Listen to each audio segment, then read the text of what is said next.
अस्सलाम वालेकुम, नमस्ते, सत श्री अकाल। मैं इरशाद अली खान मेरे साथ मौजूद हैं ए बी भाई। जी दोस्तों, आज फिर हम आपके सामने मौजूद है एक नई वीडियो के रिएक्शन के लिए। बहुत ही ज़बरदस्त वीडियो है और एक ऐसी खातून जो अपने बच्चों का पेट पालने के लिए घर से निकली और उन्होंने अंत तक मेहनत करी, और ऐसी मेहनत जो कि आप इस वीडियो में देखेंगे। तो चलते हैं पहले वीडियो की जानिब।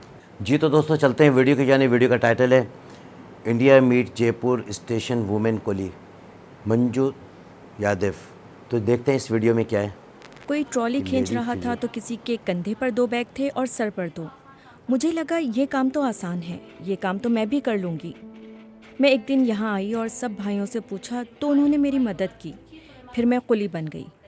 कुली का काम करते हुए आज मुझे 10 साल हो गए।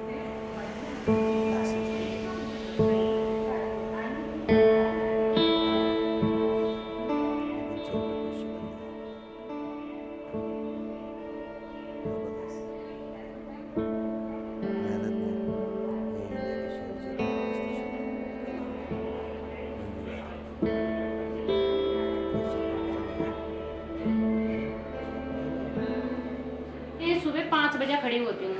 5 बजे खड़ी हुए मैं 5:30 बजे स्टेशन आ जाती हूँ। मैं सुबह 5 बजे उठती हूँ।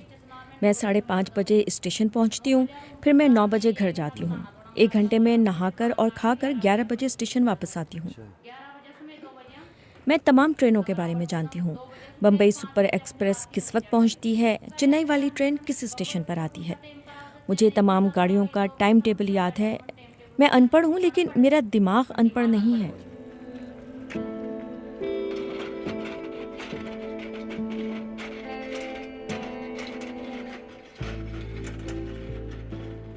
मारा 15 साल पहले मारा पति कुली था। 15 साल पहले मेरे शौहर का इंतकाल हो गया। उनके इंतकाल के बाद गांव में पीने का पानी नहीं था, घर नहीं था। सब कुछ पैदा हो जाए। पानी होता तो ज़मीन में फसल हो जाती।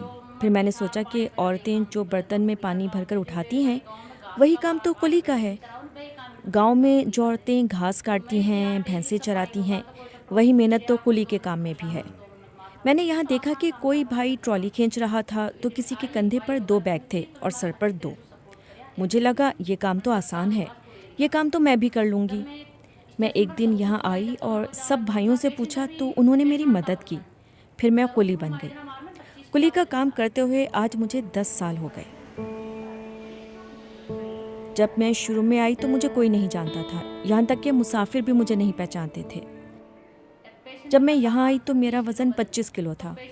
एक मुसाफिर का सामान 30 किलो था। इसलिए जब मैंने सामान उठाने की कोशिश की तो उसे उठा ना सकी और गिर गई। मुसाफिर ने कहा कि आपको किसने भर्ती किया है? मैंने जवाब दिया कि मैं ये काम मजबूरी में कर रही हूँ। मेरी 2 बेटियाँ और एक बेटा है और इसीलिए मैं ये हिम्मत दिखा रही हूँ। 2 बेटियों और एक बेटे को देखकर मेरी थकन दूर हो जाती है। थकन तो बहुत होती है, पसीना निकल जाता है। सर पर वज़न उठाना, सीढ़ी पर चढ़ना, सीढ़ी से उतरना, ट्रॉली खींचना, ग्राहक का सामान गाड़ी में डालना और गाड़ी से उतारना, ये मेहनत का काम है।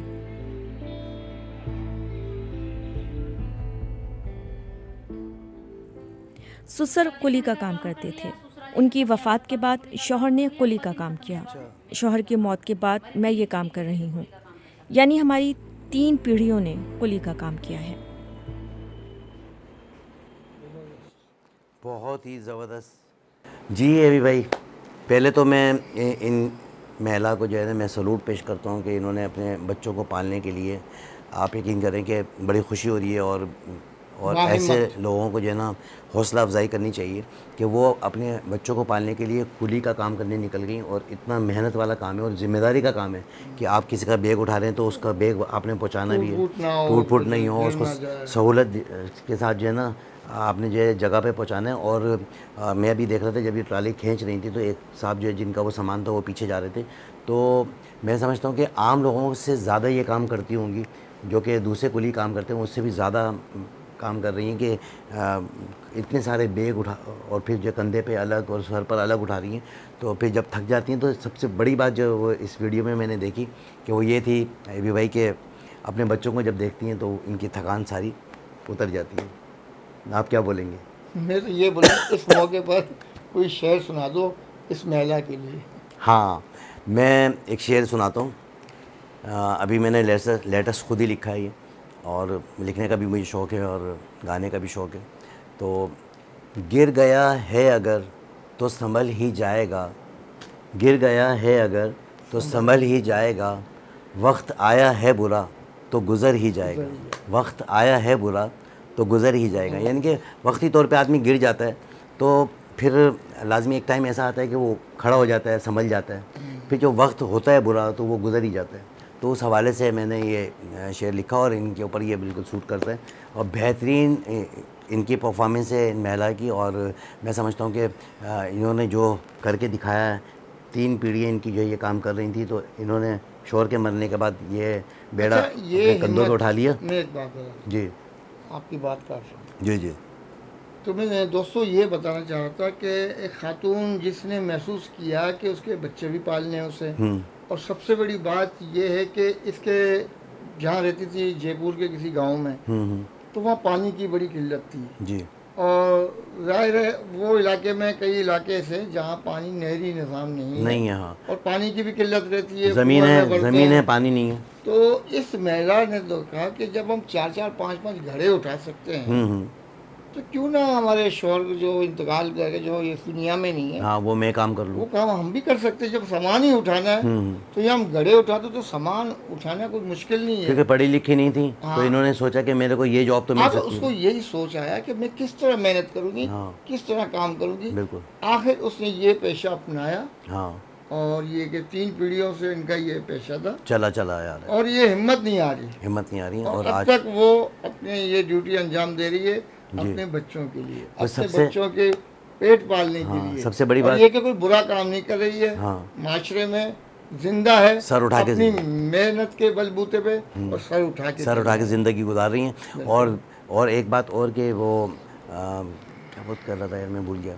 बहरहाल इस तरह है कि कुछ चीज़ें ऐसी होती हैं, याद होती हैं तो एकदम जो जहन से उतर जाती हैं। बहरहाल ये कि इनकी जो मेहनत है वो एक टाइम ऐसा आएगा कि ये बच्चे हैं ये बड़े हो जाएंगे और वो अपने पैरों पे खड़े हो जाएंगे। वो बच्चे पढ़ भी रहे हैं तो लाजिमत है कहीं ना कहीं किसी ना किसी तालीम भी नहीं है उनकी, कोई जॉब कोई ढूंढे तो वहाँ से तालीम पूछते हैं। हाँ, इनकी तालीम नहीं सुना है कि इंडिया में तालीम का ज़्यादा रुझान है। और शादी भी मैंने ये भी सुना है कि इंडिया में जो लड़की शादीशुदा है ना, अगर वो पढ़ी लिखी है तो उसके रिश्ते आते हैं। अब कहते हैं पढ़ी लिखी नहीं है उसके रिश्ते भी नहीं आते। नहीं, खैर ऐसी बात नहीं सुना है। मैंने देखो रिश्ते तो जो है ये आप लोग बताएंगे, कहते ये हैं हकीकत ना, है, रिश्ते तो आप आसमान सुनते से हैं। उतरते हैं। बहरहाल ये कि रिश्तेदारियाँ तो आपस में रिश्तेदारी हो जाती हैं। पढ़े लिखे का काम पहले भी नहीं था और अब भी नहीं है, लेकिन ये कि इंडिया का जो एजुकेशन का निज़ाम आपको पता ही है कि वो कैसा है, कितना अच्छा है। तो उस हवाले से जो है लोग जो है गाँव गोठों में जो लोग रहते हैं वो ज़्यादा पढ़े लिखे हैं एज़ पर कंपेयर जो है ना शहरों के, जो हमारे यहाँ पर हम देख रहे हैं। मैंने भी गांव की मिसाल दी, किसी गांव में ऐसी हाँ, इंटीरियर वो हर जगह पर तरह तरह के लोग होते हैं, लेकिन ये कि ऐसा नहीं है कि जहाँ एजुकेशन नहीं हो रही है। एजुकेशन तो इतना ज़्यादा आजकल जो है ना मीडिया बहुत फास्ट हो गया है, तो हर बच्चे को पता है कि भाई मैंने क्या करना है क्या नहीं करना। पहले के जो माँ बाप जो लोग नहीं पढ़ सके वो उन लोगों का शौक़ है कि हम अपने बच्चों को पढ़ाएं, क्योंकि अब ये दौर चल रहा है एबी भाई के अगर मैं कुछ नहीं कर सका ना तो मेरी कोशिश है कि मैं अपने बच्चों को ज़्यादा से ज़्यादा जो है वो सब कुछ करा दूं जो मैं नहीं कर सका। तो दोस्तों आपने देखा कितनी ज़बरदस्त ये वीडियो थी और इन्होंने जो है मंजू यादव ने कितनी मेहनत के साथ अपने बच्चों को पाल रही हैं और ऐसे लोगों को सपोर्ट करना चाहिए और ऐसे लोगों को देख कर जो है ना ख़ुद भी जो है काफ़ी सारे लोग जो है इस वीडियो को देख कर उनके अंदर भी हिम्मत आएगी कि नहीं हम भी कर सकते हैं। अगर एक महिला काम कर रही है तो हमें करने में क्या तकलीफ़ है, तो हम भी करेंगे। तो अब दुनिया जो है बहुत चेंज हो गई है। जहाँ पर महिलाएं जो है काम नहीं करती थी, अब महिलाएं भी जो है ना हर जगह पर हर सेक्टर में जाकर जो है ना अपना एक लोहा मनवा रही हैं और अपना जो है एक किरदार अदा कर रही हैं। और मैं समझता हूँ कि फ़ीमेल जो है मेल से ज़्यादा जो है एक्टिव होकर काम करती है काम के मामले में। मैंने ये देखा है कि ऑनेस्टी जो है ना, एक तो टाइमिंग की पंक्चुअलिटी और बहुत सारी चीज़ें। ये टाइमिंग की पंक्चुअलिटी से मुझे वो बात याद आ गई जो मैं बात करना चाह रहा था। वो ये थी दोस्तों कि इनको तमाम तर ट्रेनों का पता है कि ये जो है कौन सी ट्रेन किस टाइम पर आएगी। इनके 5:30 बजे उठ के जब वो आती हैं उन्हें पता है कि इस टाइम पर ये ट्रेन आएगी, इस टाइम पर ये ट्रेन आएगी, इस टाइम पर शेड्यूल का सारा पता है। और लाजिम बात है कि इतने अरसे से काम कर रही हैं, 10 साल से, तो बिल्कुल पंचुअल होकर काम कर रही हैं। तो दोस्तों इसके साथ ही मुझे और एबी भाई को इजाज़त दें। चलते चलते हमारे फिर वही अल्फाज, अपने और अपने आसपास वाले लोगों का ख्याल रखें।